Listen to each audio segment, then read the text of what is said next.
রাজনৈতিক দলগুলোর প্রার্থীদের বলয়ের ভিড় ছাপিয়ে ঢাকা ৯ আসনের স্বতন্ত্র প্রার্থী হিসেবে ভোটের লড়াইয়ে আশা জাগাচ্ছেন তাসনিম জারা।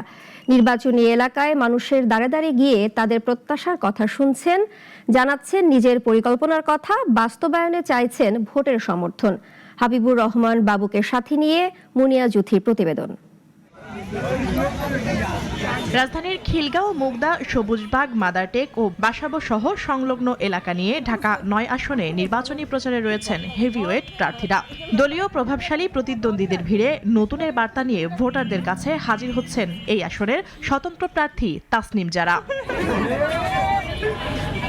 দক্ষিণ ঢাকার অন্যতম ঘনবসতিপূর্ণ এই আসনের বাসিন্দারা বরাবরই অবহেলিত।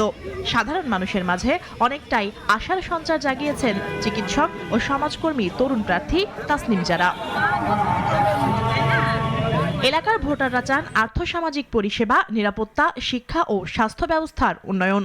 যে যখন ক্ষমতায় আসে আখের গুছায়, সমস্ত দেশের বাইরে টাকা পয়সা পাঠায় দেয় আর শূন্যতা ব্যাংক দেখায়। যে আসবে আমাদের কথা ভেবে, আমাদের কথা চিন্তা করে, আমাদের ন্যায্য যে দাবিগুলো আছে পূরণ করে একটা সুষ্ঠু সম্পূর্ণ ভোট যেন হয়, কোনো ঝামেলা গ্যাঞ্জাম না হয়।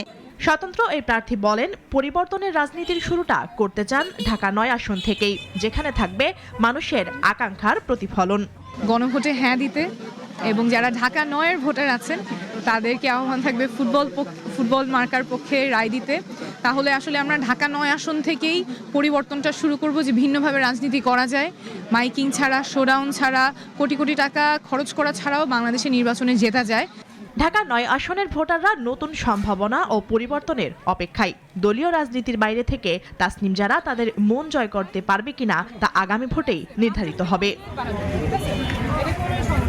মুনিয়া জুথি, নাগরিক, ঢাকা।